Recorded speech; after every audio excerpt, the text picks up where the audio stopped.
زۆر بەڕێز نەوزات ساڵح کە بەڕێزیان شارەزای بواری هەڵبژاردن کاک نەوزات سپاس بۆ ئامادەبوونی بەڕێستان بە خێراتی بەر لەوەی باز لە پرۆژەکە بکەین بە شێوەیەکی گشتی نزیکبوونەوە لە هەڵبژاردن و بانگەشە و با بڵێن ئامادەکاریەکان چۆن دەبینن. بەڵێ سڵاو لا بینەرانی بەڕێز دەستان خۆش بێت. هەڵبەتە پشتبەستن بە مادەی 10 لە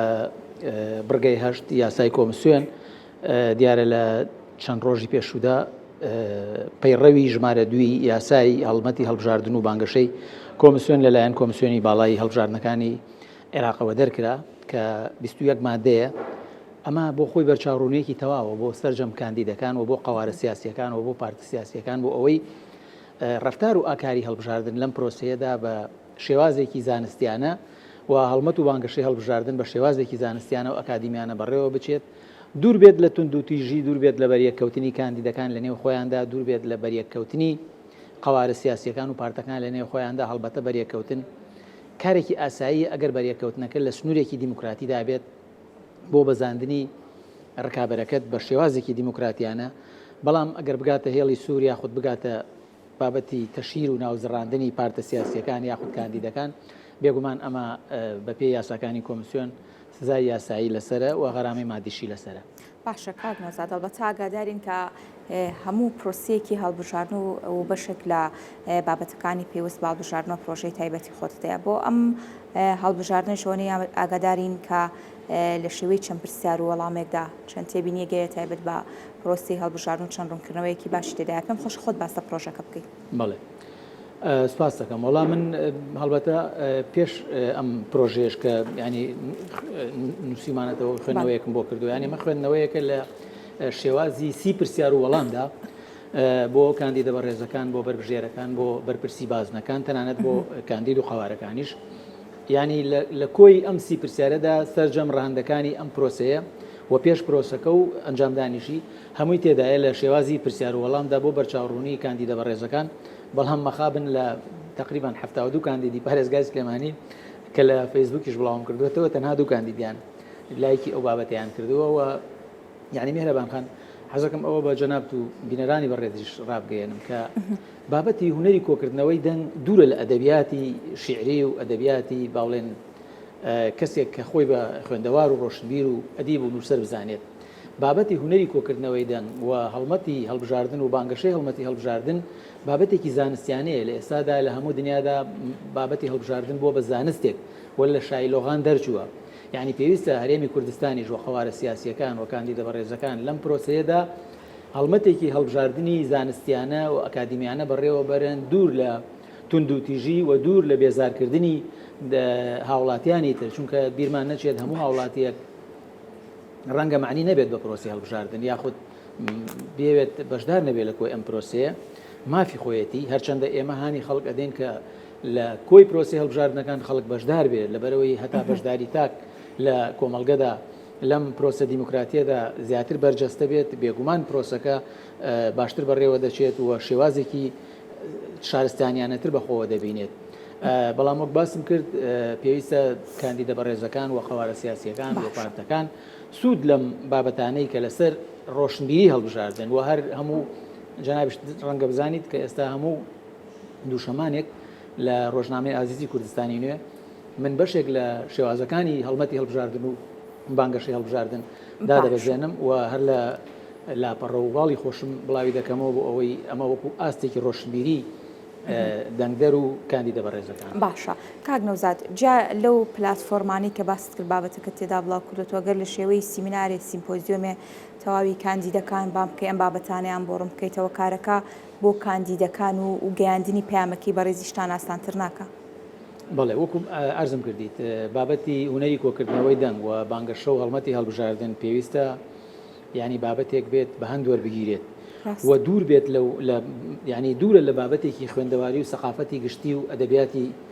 با بڵێن خوێندنەوە و نووسین یاخود وەکو با بڵێن بابەتێکی شاعرانە. بۆیە ئامانج لە هەڵبژاردن جیاوازە لە بابەتێکی ڕۆشنبیری. مەبەستم گەیاندنی پەیامەکەی بەڕێستانە جگەل لە ڕێگەی پلاتفۆرمەکانەوە ئەگەر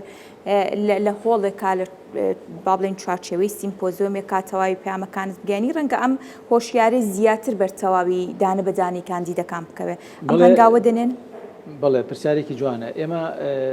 مادەم خۆمان لەسەر ئەم بابەتە قسە ئەەکەین نابێ پێشی ڕێسا و یاساکانی کۆمسیۆنی باڵای سەربەخۆی هەڵبژاردنەکان بکەوین کە هەتا ئێستا جەنابتان دەزانن ڕاستاندن پەسەندکردنی ناوی لیستی قوارە و ناوی کاندیدەکان ڕانەگەێنراوە هەتا ئەو بابەتە ڕانەگەێنرێت دەستبردن بۆ ڕەهەندەکانی و ئامرازەکانی هەڵمەتی هەڵبژاردن و بانگەشە ناشەرعیە و نافەرمیە کە لە هەموو دنیادا دوو جۆر شێوازی هەڵمەتی هەڵبژاردن و بانگەشە هەیە کە پێشتریش باسمان کردەوە. شێوازی یەکەمیان ئەو هەڵمەتە ناشەرعیە نادەستوریەیە کە پێش بڵاوکردنەوەی لەلایەن کۆمسیۆنی باڵای سەربەخۆی هەڵبژاردنەکانەوە هەندێک لە کاندیدەکان بەداخەوە دەستیان بۆ بردووەوە هەندێک لە قوارە سیاسیەکان. شێوازی دووەم بابەتە شەرعی دەستوریەکەیە کە لە دوای ئەوەی کە کۆمسیۆنی باڵای هەڵبژاردنەکانی عێراق و ئەنجومەنی کۆمسیاران بڵاوی دەکەنەوە و وادە و کاتی هەڵمەتی هەڵبژاردن و بانگەشە دەستنیشانەکەن دەبێت دوای ئەوە بکەویت نەک پێشی بکەویت. بەڵام بەداخەوە جەنابتان دەزانن لە 19 مانگ کۆمسیۆنی باڵای سەربەخۆی هەڵبژاردنەکان لیستی سزاکانی بڵاو کردەوە کە سزایەکی بەو شێوەیە نییە کە چواردە کاندید لە 4 پارتی سیاسی هەتا ئێستا ئاگادار کراونەتەوە کە ئەربگەر بێت و لە فەیسبووکی خۆیان ژمارەکانیان لا نەبن و ئەو ڕێکلامانەی هەڵمەتی هەڵبژاردن و بانگەشە لا نەبن سزاکەیان دەچێتە سزایی مادیەوە. باشە کاک نۆزات هەڵبەتە لە پرۆژەکەدا سیدانە پرسیار و سی وەڵام هەیە ڕەنگە ئێمە ئەمڕۆ فریای تەواوی ئەو بابەتانە نەکەوین بەڵام هەوڵ دەدەین کە چەند بابێت تێکیانیان چەند پرسیارێکیان بکەین و بەڕێستان جارێکی دیکە وەڵام بنەوە. یەکێک لەو پرسیارانەی کە لە پرۆژەکەدا باس لە بایەخ و گرنگی هەڵبژاردن دەکرێت لەم ڕۆ ئەگەر بەڕێستان وەڵام بدەنەوە چۆن باس لە بایەخ و گرنگی ئەم هەڵبژاردنە دەکەن؟ بەڵێ هەڵبەتە ئەم پرۆسەیە کە لە ساڵی 2024دا وا بڕیارە لە 20دا ئەنجام بگەێنرێت پرۆسەیەکی یەکجار جیاوازە. یعنی ئەگەر باسی جیاوازیەکانیان بکەین لەگەڵ پرۆسەکانی پێشووترا پێنج خولی پێشووتری هەرێمی کوردستان هەندێک لەو خاڵانە باس بکەین ڕەنگە فریای هەمووی نەکەوین. ئەم پرۆسەیە لەلایەن کۆمسیۆنی باڵای سەربەخۆی هەڵبژاردنەکانی عێراقەوە یەکەم جارە بەڕێوە بچێت. خاڵی دووەم ئەوەیە چاوی هەموو دنیا لەسەر کۆی ئەم پرۆسەیە ینی قوارەی هەرێمی کوردستان جەنابتان دەزانن لە دوای 6 یانزەی 2022 جۆرێک لە دامەزراوەکانی لەلایەن دادگای فیدراڵیەوە ڕاوەستێنراوە کارەکانیان ئەمەش بۆتە هۆی دروستبوونی بۆشایی یاسایی. هەڵبەتە ئێمە دەستورمان نییە بۆ هێناڵم دەستور. ئەم هەڵبژاردنەوە دەکات کە سەرجەم دامەزراوەکانی حکوومەتی هەرێمی کوردستان بخاتەوە سەر سکە و ڕاستەڕێی خۆی و لەو بۆشاییە ڕزگاری ببێت. بۆیە چاوی هەموو دنیا لەسەر ئەم پرۆسەیە و بۆ یەکەم جاریشە نوێنەری نەتەوە یەکگرتووەکان بەشدارە لە چاودێریکردنی وردی کۆی ئەم پرۆسەیەدا و پاڵپشتی پرۆسەکەشی کردووە. هەروەها خاڵێکی ئەوەیە کە کۆمەڵێک جیاوازی تری لە خۆ گرتووە کە هەم لە هەموارکردنەوەی یاساکە هەم لە بابەتی ژمارەی بازنەکان کە جەنابتان دەزانن لە یەک بازنەوە گۆڕاوە بۆ 4 بازنە ئێستا لەسەر ئاستی 4 پارێزگای سلێمانی. هەروەها بابەتی کۆتاکان و ئەو گرفتانەی تر و ئەو تەنگەژە و کۆت و بەندانی لەبەردەم پرۆسەکەدا هەبوو پێشووتر کە لایەنەکان کۆدەنگی تەواویان لەسەری نەبوو دواتر بەڕێکەوتن لەگەڵ کۆمسیۆنی باڵای سەربەخۆی هەڵبژاردنەکانی عێراق و دادگای فیدراڵی ئەو کۆت و بەندانە ڕەوینەوە و نەمان ینی کۆمەڵێک جیاوازی تەواو لە خۆ دەگرێت پرۆسەکە. بۆ یەک گرنگە بەڕاستی تاکی کورد ئەم پرۆسەیە نەکاتە ینی جای بکاتەوە لە بابەتی ڕەخنەگرتنی خۆی لە ئیدارەی حکوومەتی هەرێمی کوردستان لە ئیدارەکانی حکوومەت جای بکاتەوە لەوە لەبەر ئەوەی دەنگدان هەم ئەرکە هەم مافە تۆ وجودی خۆت دەسەلمێنی بوونی خۆت دەسەلمێنی نوێنەری ڕاستەقینەی خۆت هەڵدەبژێری بۆ ئەوەی ئەم نوێنەرە لەبری هەمومان لە هۆڵەکانی پەرلەماندا کۆکیکاری ڕاستەقینە و سەرسەختی مافەکانی گەلەکەمان بێت. یەکێک لە پرسیارەکانی ئەم پرۆژەیە کە ئاماژەت پێداوە ئەوەیە کە لەم هەڵبژاردنەدا چی دەچنینەوە و کاریگەریەکانی لەسەر با بڵێن پرۆسی سیاسی و بە شێوەیەکی گشتی هەرێمی کوردستان و تاکانی کۆمەڵگە چی دەبێت؟ پرسیارێکی بەجێ بەڵێ جەنابتان دەزان کە هەرێمی کوردستان لە ئێستادا لە دۆخێکی چەقبەستووی سیاسی ئابووری کۆمەڵایەتیدایە. یعنی هەتا ئێستاش تقریبا موچە نەچۆتە سەر ڕاستە ڕێوسکەی خۆی بۆیە فەرمانبەران و مامۆستایان و توێژانی موچەخۆر ینی مافی خۆیان بە بەردەوامی گزارش لە داخوازی خۆیان بکەن. بۆیە ئەم پرۆسەیە وەکو پێشتریش باسم کرد بایەخی یەکجار گەورەی هەیە بۆ هەرێمی کوردستان لەبەر ئەوەی هەموو دامەزراوەکانی حکوومەتی هەرێمی کوردستان کارەکانیان زوربیان ڕاگیراوە بۆیە ئەم پرۆسەیە وا دەکات وەکو پێشتر باسم کرد چاوی هەموو دنیا لەسەر ئەوەیە کە قوارەی هەرێمی کوردستان لە بەردەم تاقیکردنەوەیەکی گەورەدایە دەنگدەری کورد لە بەردەم تاقیکردنەوەیەکی گەورەدایە تا چەند بەدەم ئەم پرۆسە دیموکراتیەوە دێن کە هەڵبژاردن جەنابتان دەزانن بۆ خۆی یەکێکە لە بنەماکانی دیموکراتی و جێبەجێکردنی ئەم ئەرکومافە کەوتۆتە سەر دەنگدەر کەواتە گۆڵ لە ساحەی دەنگدەردایە دەنگدەر دەتوانێت کاندیدێکی دروست و کاندیدێکی شیاو بگەێنێتە سەر کورسی پەرلەمان و هەر ئەو کاندیدە بتوانێت لە بری هەمومان داکۆکی کار بێت بۆیە ئەهمیەت و بایەخی ئەم پرۆسەیە بەدەر لە ڕەهەندە دیموکراتیەکەی بەڕاستی ڕەهەندی کۆمەڵایەتی و ئابووری و سیاسیشی لە پشتەوەیە کە قوارەی هەرێمی کوردستان بە شێوازێکی نوێتر ڕێک ئەخاتەوە و دەیخاتەوە سەر ڕاستە ڕێوسکەی خۆی. باشە جگە هەڵبەتە بابەتەکان زۆرن بەڵام دەمەوێت لە ئێستادا چشکەکە زیاتر بکەینە سەر کاندیدەکان کاندیدەکان پێویستە چۆن هەنگاو بنێن؟ بەڵێ هەر لەو پەیڕەوەدا کە باسم کرد پەیڕەوی ژمارە دوو کە بێگومان یاسای کۆمیسیۆنی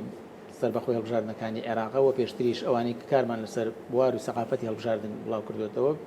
ینی ڕوونکردنەوەمان داوە بە کاندیدە بەڕێزەکان کە پێویستە ئەوان ئاکار و ڕفتاری کاتی هەڵمەتی هەڵبژاردن و بانکشە بپارێزن و تۆ ینی بێگومان هەڵبژاردن هەر خۆی لە خۆیدا بازارڕێکە ینی هەر کەسە بانگەشە بۆ کاڵای خۆی دەکات ئەمە شتێکی زۆر سروشتیە بەڵام ئازادە لەوەی چۆن بانگەشە دەکات بەڵام ئازاد نییە لەوەی بە خەڵکی تر بڵێت تۆ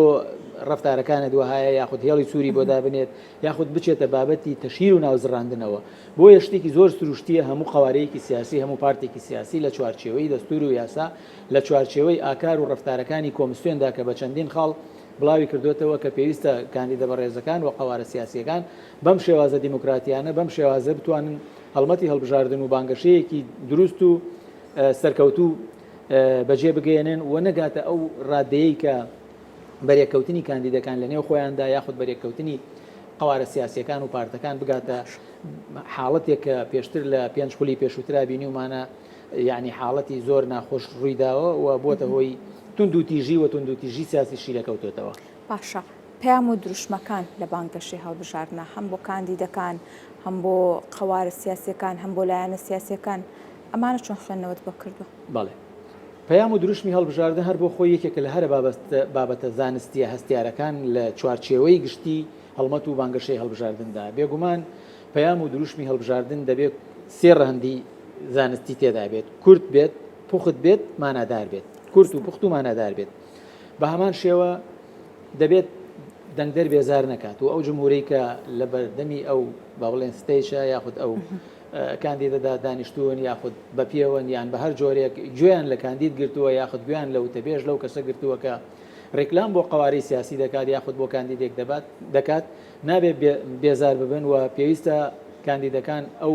پەیام و دروشمانەی کە هەیەە و وتاری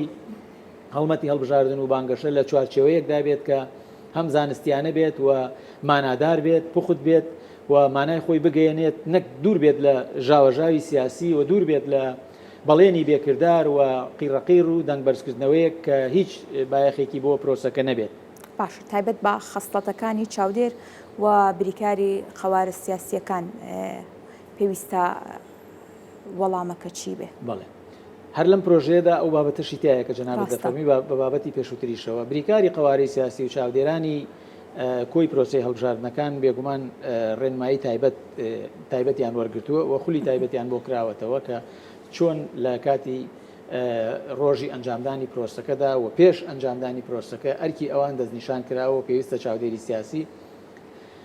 ئەگەر چاودێری قوارە سیاسیەکان بێ ئاساییە داکۆکی لە ئەو بێگومان بۆ ئەوە مهامی ئەوەیە کە چاودێری ئەو پرۆسەیە بکات و داکۆکی لە قوارە سیاسیەکەی خۆی لە کاندیدەکان بکات بەڵام بە شێوەیەکی یاسایی و دەستوری کە چاودێریەکی بێلایەنانە بکات بەڵام بەنسبەت بریکاری قوارە سیاسیەکان دیارە بریکاری قوارە سیاسیەکان ئەرکێکی گرنگتریان هەیە کە دەبێت زۆر بێلایەنانەتر ڕفتار بکەن و سەیری پرۆسەکە بکەن و هەر جۆرە خروقاتێک هەر جۆرە با بڵێن دەست درێژیەک هەر جۆرە دەستبردنێک بۆ پرۆسەکە تۆمار بکەن لەلایەن خۆیانەوە و دەتوانن هەم دەنگدەر هەم ئەوان دەتوانن لە هەر حاڵەتێکدا شتێکی نائاساییان بینی ڕاستەوخۆ فۆرمی سکاڵا وەردەگرن و ئەم فۆرمە بە سێ نوسخە پڕ دەکرێتەوە نوسخەیەک لە لای خۆی دەبێت و دوو وێنەشی دەدرێت بە بەڕێوەبەری وێزگەکە کە لە ئەو سندوقەدا دادێنێت کە تایبەتە بە سکاڵاکان و فۆرمی ژمارە 110 وەری دەگرن و پڕی دەکەنەوە و هەموو بابەتەکانی تێدا تۆمار دەکەن بە ئامادەبوونی بەڕێوەبەری وێزگە و بنکەی دەنگدان بێگومان ئەمەش وەڵامی خۆی دەبێت لەسەر هەر جۆرە شێوازی ئەو خەرقەی باڵێن ئەو دەستبردنە یاخود ئەو تاوانەی کە تایە ئەنجام درراوە بە ڕوونی تێدا تۆمار دەکرێت و پاشان وەڵام وەردەگرنەوە بێگومان بەداداچوونی بۆ دەکرێت. باشە کاک نەوزات هەڵبەتە لەو پرۆژەیە کە بخوێنیتەوە جگەلەوەی کە گرنگە کاندیدەکان ئاشنای ئەم پرۆژەیە بن و بەری بکەون و زانیاریەکان و هەم پرسیارەکان هەم وەڵامەکان وەربگرن هاوکات تەواوی ئەو کەسانی کە بەر پرۆسی هەڵبژاردننیش دەکەون جارێکی دیکە گرنگە کە دەستیان بەم پرۆژەیە بکەوێت و کاری لەسەر بکەن و بەدیوێکی دیکە با بڵێن زانیاری و هۆشیاریان هەبێت تایبەت بە هەڵبژاردنەکان هەنگاوی ئەوە دەنێن کە جگەلەوەی کە کاندیدەکان ئەم پرۆژەیە بناسن تاوی ئەو کەسانی کە لە بازنەکانی هەڵبژاردن کار دەکەن وەکو چاودێر وەکو با بڵێن لیست و قەوارە سیاسیەکان حیزبەکان ئەم پرۆژەیان لابێت. تقریبا ئێمە مانگێکمان لە بەردەم ئەم پرۆسەیەدا ماوە ڕەنگە هەڵمەتی بانگەشە و هەڵمەتی هەڵبژاردن هەر 20 ڕۆژێک بخایەنێ پێم وابێ کۆمسیۆن دەیەوێت چەند ڕۆژێک کەمی بکاتەوە دیارە لەبەر فەوزا و ئەو ژاوە و ئاژا با بڵێن ئەو بابەتانی کە دروست دەبێت و ڕەنگە خەڵک بێزار بکات بۆیە ڕۆژەکانی کەم دەکاتەوە. ئەم پرۆژەیە وەکو باسم کرد خوێندنەوەیەکە بۆ کۆی پرۆسەکە ڕاستە و ئاستێکی یعنی ڕۆشنبیریەک دەدات بە هەم بە دەنگدەر هەم بە کاندیدەکان هەم بە ئەو کەسانی کە بربژێرن و لە قەوارە سیاسیەکان و بازنە و بەرپرسی بازنەکانیش بە هەمان شێوە ئێمە لە واڵی خۆمان بڵاومان کردوێتەوە کوردستانی نوێ دووشەمەی ڕابردوو با بڵێن پاشکۆکەی بە تایبەتی تایبەت کردبوو بەم پرۆژەیە بۆیە دەتوانن وەری بگرن زۆر ئاساییە هەر کەسێک داوای بکات ئێمە ئەوانەی کە پەیوەندیان پێوە کردوین بۆمان نردوون بە PDF و دەتوانن ڕای بکێشن بە هەر شێوازێک بەردەستە لە بەردەستیانە دەتوانن سوود لەم پرۆژەیە ببینن بۆ ئەوەی ئاستێکی ڕۆشنبیری باشیان لەسەر ئەم کۆی ئەم پرۆسەیە هەبێت. بەڵێ زۆر سپاس بۆ بەڕێستان زۆر سپاس بۆ نەوزات ساڵحکە بەڕێزیان وەکو شارەزای بواری هەڵبژاردن ئەم پرۆژێتان ئامادە کردو دووبارە سپاس بۆ بەڕێستان.